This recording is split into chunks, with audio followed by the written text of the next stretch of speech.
Hey everybody, Hat Creature here. So, I have a viewer build by Redneck17 guy. I always love seeing your builds. Um, so you haven't played Daniel in a while, and from the sound of it and the look of it, you're trying very hard to create a build that you can feel confident in when you haven't played Daniel for a while, because you want to get back into it, but you didn't have a good time last time. So you want something, boom, like something that's strong enough that it can kind of carry you forward so that you can feel confident to keep trying. And so far, you made something really cool. I haven't actually gotten into the match yet, but I know my creature builds. You know, I love them.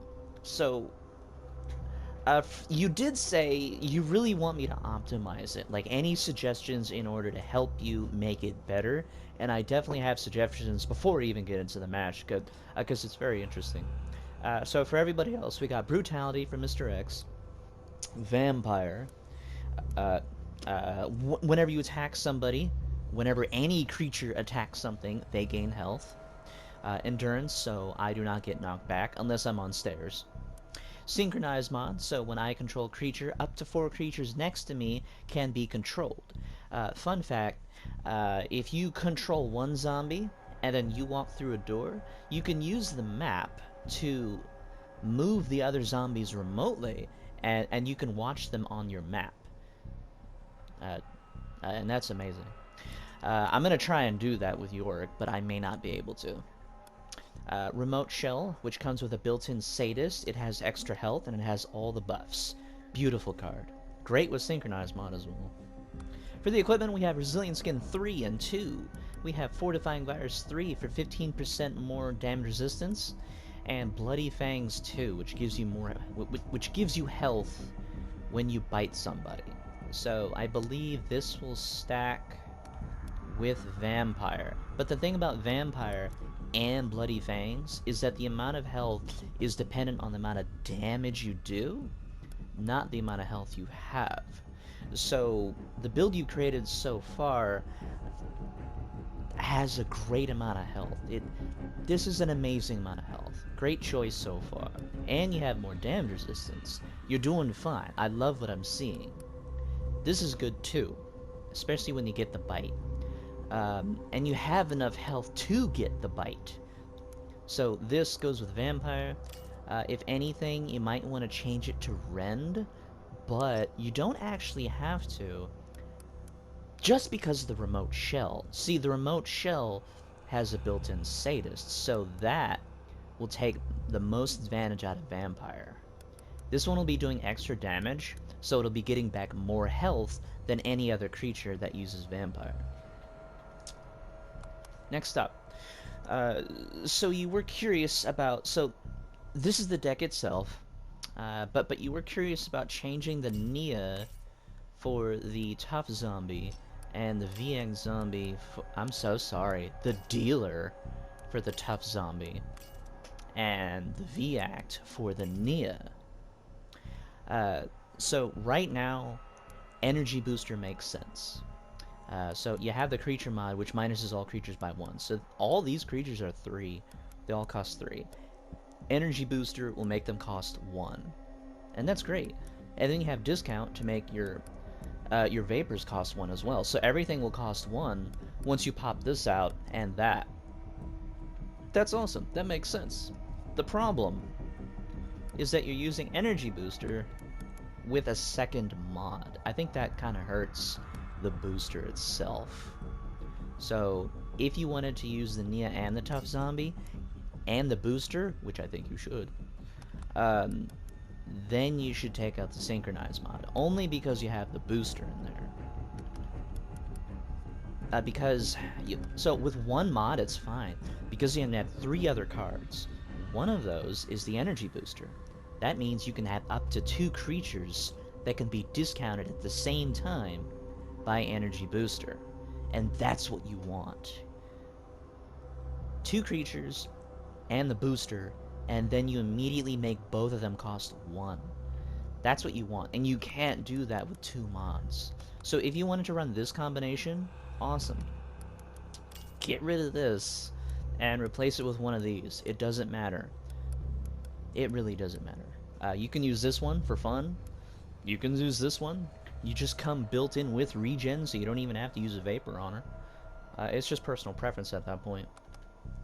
But right now, the default deck you made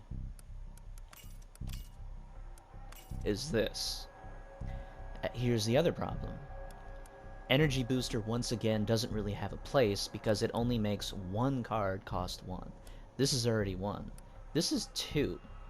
So you're spending 2 to make this go down by 1, when it's supposed to make it go down by 2. So discount is already making it go down to 1. So you're... and it's the same cost. But the difference is that this is for every card, and this is for only one card in your hand, and you definitely don't want to use it with the dealer. You want to use it with this. But this is the only card you can really use it on. So I don't think you should be using Energy Booster creatures if these are the cards you have in your deck. I would change... so I'd actually make a few changes here. The first change... so you have options.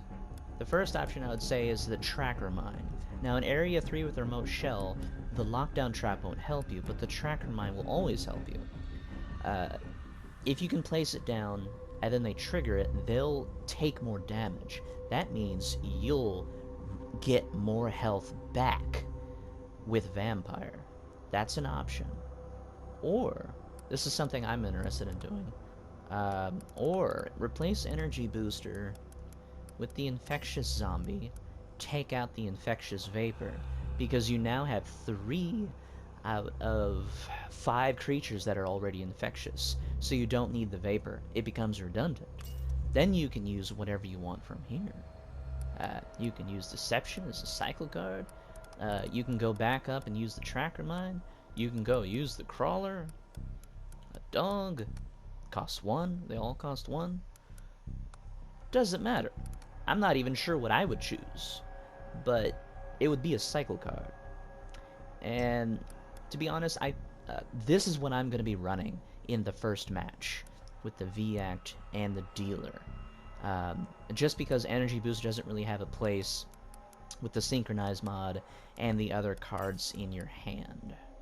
So that would be the first step in changing it. When I get into the actual match, I'll find out what I switch this for. But so far, those are my improvements to the deck. Everything looks good. I love what I'm seeing. I'm having a great time just looking at it. I think this would be the only wild card in your equipment, just because of Vampire. This is a good card, a good equipment, don't get me wrong. But I'm going to use it anyway. Even though I'm kind of iffy about it, I don't know how much health I'm going to get back. Maybe it's good. Who knows? But one thing I will say before we actually get into the match is this will not stand up against the Kashima. So you'll be able to stand up against everything else. Everything else you will have a good time, except the Kashima. That's it. Now I've heard that if you're a good Daniel player, you can kind of dodge the Kashima or immediately go for a grab on the Kashima. So if just one person has the Kashima, immediately go for the bite. And I think that's a good choice. So if I see someone with a Kashima, I am going to try and implement that strategy. Just go for the bite on whoever that has the Kashima. I'm not even go for the swipe. Just go for the bite, and hopefully I hit the person with the Kashima, and I get them. And then I would actually jump out of the creature after I get the bite. And that's really all I can do against the Kashima, since people keep choosing to use it. So yeah, we're gonna go see how this goes. I'll definitely do 2 matches, and yeah, let's see how it goes. Oh, downtown again. Okay. Can I improve on my mistakes? I think those are normal zombies. Normal zombies. What is that? Very interesting. I think I'm gonna stick with that preset. It's a good overall preset. It's just hard to maneuver. Okay. So yeah, so for that card, I had the Tracker Mine. I settled on that one, and the Infectious Zombie. You could use the Lockdown Trap, but it just fizzles out in Area 3. So that's why I chose the Tracker Mine. So that if I do more damage, which I should be... Oh, and another high-level team. Okay. Do more damage, the more health you get back from Vampire. That's why I have Tracker Mine. Now, you could switch it up. Instead of Vampire, use Rend, and you'd still be getting back health because of Bloody Fangs 2, but it would only be from bites instead of normal hits. Now, because there's a Tyrone, I am going to try my absolute hardest to actually not complain about the Kashima, because ultimately that will be like the best and only counter they need, because they have a Becca, so she'll do a lot of damage. They have a Valor, so she'll cure the infection. They have a January, she might be a nuisance. It just depends on how they play. So yeah, I'm gonna try my absolute hardest not to complain about the Kashima, because I already know. I already know what the game's gonna be like with it, so no need to keep going about it. I already locked that door, right? Yeah, I already locked that door. Just put this out now. And I don't really want that out right now.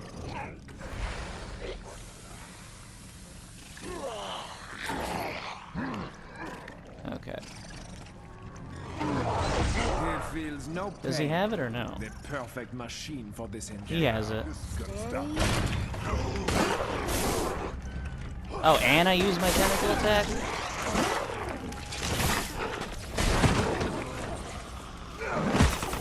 Tentacle attack.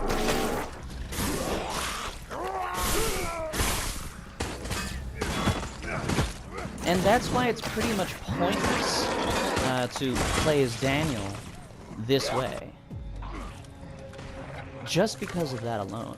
There's really nothing you can do about it.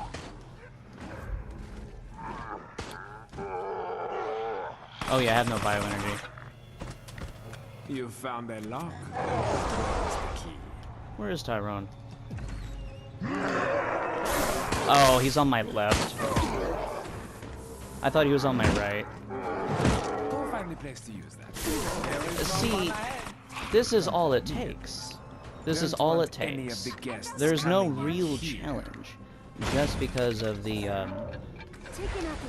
fuck's it called? Kashima.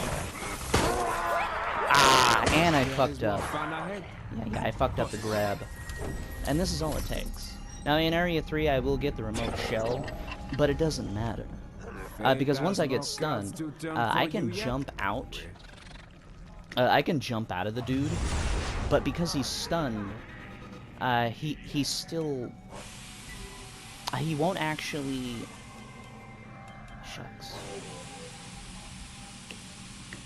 So he's invincible when you're not controlling him, but when he's stunned, he doesn't immediately drop to the ground. He's actually still stunned. You run and and that's the problem with the thingamajigger. Look around this beautiful place. Sometimes it's easiest just to do things yourself.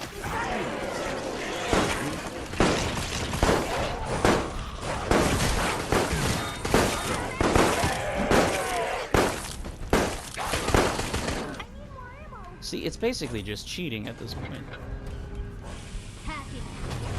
This really is not a very efficient way of ending. Wow, that's some serious damage. Good job, Becca. Orders. Yeah, I ain't got shit now. I ain't got shit. Meet the Yeah, I ain't got. Oh wait, I have this. Yeah, there's nothing I can do. There's absolutely zero thing I can do. Even if I go for the bite on Tyrone. Even if I go for the bite on Tyrone. They have that. And then I'm instantly dead already. Take a security card and you can go and see what I have. The game is basically over by now. There's absolutely nothing I can do. There's no plays I can make because I have no bioenergy. There's no counter to the Kashima. Oh, I thought she was someplace else. Yeah, there's absolutely no counter, so there's just no point in even playing the game at this point. Because they refuse to be fair. But Tyrone is such a bad player. He needs it, and because he needs it, there's absolutely nothing I can do. I can't counter it, so it doesn't matter how good the build is. You will be killed in style, yes? Fuck yeah, man. Is he gonna shut the door behind me? I mean, he should. Yeah. I mean, I don't even want to play this game anymore. Purely because, like, I can't actually play the game. Oh, I dodged! I dodged it. Yeah, I can't play the game. So it doesn't matter how good your build is, just because of the Kashima. Like, there's nothing I can do, because Becca's doing a good amount of damage. Valerie's backing her up. I don't know if she's using yellow boost, but it's all because of... Oh, fuck you, January. You're just a bitch. I wasn't even doing anything. But anyway, yeah. I don't think this is a team because it was at 3 people, and then it took a while for there to be a 4th, and then when it was at 5, it actually, like, stayed in the lobby for quite a long time. Maybe... Like I'm pretty sure... This day is more interesting than I expected. Yeah, I'm pretty sure this isn't a pre-made... Because if it was the whole team, like, they would have spawned in together. So I can have a horde of creatures. It doesn't matter how much health they have, because there's a Tyrone with a Kashima. Now the build is awesome. Build is good. It is powerful. It just doesn't matter. Because there's a Kashima in the game. That's not the one I wanted. It's easiest just to do things yourself. Where the fuck is it? Why can't I get that zombie? That's not the one I wanted either. And now I can't fucking see. Can't see. I can't select my fucking zombie. This really is not a very efficient way of ending your life. Oh, that didn't work. Yeah. Yeah, there's absolutely nothing I can More do. fun and cool friends for you. Doesn't matter how many creatures I have. Because Tyrone doesn't want to play fair. Which camera is it? 29? I was on 29. Is that Becca? Oh, yeah. I mean, there's no point in even playing. I'm not having fun. And it's just disgusting. And I have a guest.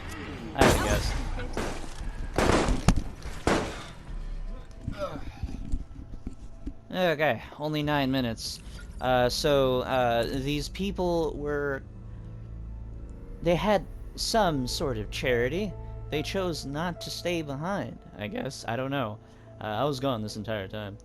I had a guest. Then they did it in that amount of time. But yeah. So, this is actually the second time I've tried this. The first time, same map. That's why I said that in the beginning. Same map. Same outcome. The exact same outcome. But this Tyrone used the Kashima more than the other one. The other one, he would use the Kashima in the... well, it doesn't matter. It's the same outcome. And it's just disgusting. I mean, there's nothing I could possibly do there. I wasn't having fun. Thank you, Neobards. I couldn't play the game. Thank you, Neobards. Where is it? There it is. I fucking hate it when people use that shit. Fuck you. Anyway. Build is good. The game is not. The game, in its current state, can't support this type of play style with Daniel. If you were playing this exact same build, without the area cards and the abilities, basically the equipment, I take this out, but the exact same deck, most of the same equipment, and put it on a net, you'd have a better time because you could back it up with creature efficiency. You could back it up with more health. And even if there was a Tyrone or a Pyrone or a Kashima, you could use buffs, and then you'd have more infection. I'm not saying you'd win. I'm just saying you'd have maybe a different type of chance. Neobards, they made some awful decisions in balanced choices, and it just kind of made Tyrone like an overpowered character just because of certain weapons in the game. But certain balance issues just don't support this type of playstyle on Daniel. On Daniel. You know, a whole bunch of people say that you need the Kashima against Daniel, and I say you're a bad player. I say you suck. I will say you suck. You don't need it. But because it's there, people feel that they need it. Now if they're level 1, yeah, I get it. I get it. You do need it. Because you suck. You do need it. But yeah. So if you want to play Daniel, in my personal opinion, I feel that the best way to play Daniel is in a way that they don't expect you to. If you want to play Daniel, you shouldn't be controlling creatures. You should either spam creatures with the Equilibrium mod, and then use something like this, the creature efficiency mod, and the converter mod creatures. Because with this you have a whole bunch of bioenergy speed in area 3, and then you can, spam creatures that have infection. You can make them invincible. In area 3 you'll be getting your wins because you're spamming. Even if they have the Kashima, they're getting infected, or if they're not getting infected, you're making them you're making the creatures invincible so that they can't use the Kashima or the torch. And if you have something like this, the Nia does more damage, the Jester screams louder, but basically you're playing a spam build, which is different from a Daniel. You know, Daniel can do it, but not a lot of Daniels do it, so it's different. Or you could play something with guns. You can't use the Kashima against a gun, and you can't use it against something that's invincible. And in the current state of the game, that's all you really can do against that weapon. Because, like you saw, even if I grab the person who has the Kashima, even with extra health and damage resistance with regen, the entire team to just turn their guns on me and kill me before I get the bite. So biting the person with the Kashima isn't a real counter. It's not a counter. It's a death sentence, just like the Kashima. So there's really nothing you can really do when it comes to controlling creatures. And while the build is good, the game is not. And that saddens me. It really saddens me. I'm sorry I couldn't pull this through. If I was a better player, maybe I could. Maybe I suck. I'm sure Daniel mains out there can pop this out and just win even against the Kashima. But I cannot. If the game were different, my suggested changes, I'm sure that, I'm sure this would be a badass fucking build if the game is different. So thank you for the build. I hope it helped you in some way. I couldn't help you with the build. I'm so sorry. I don't like letting people down. But yeah, so if you enjoy the video, you know what? I say it every time. You don't have to do it with this one. So thank you everybody for watching. If you have any suggestions on how I can improve as a Daniel player, if you have any suggestions for anyone else who wants to play Daniel, please leave them below. If I'm wrong if I'm wrong, I'm wrong. If I'm right, then you should fucking listen. But yeah, thank you everybody for watching, and as always, have a great day.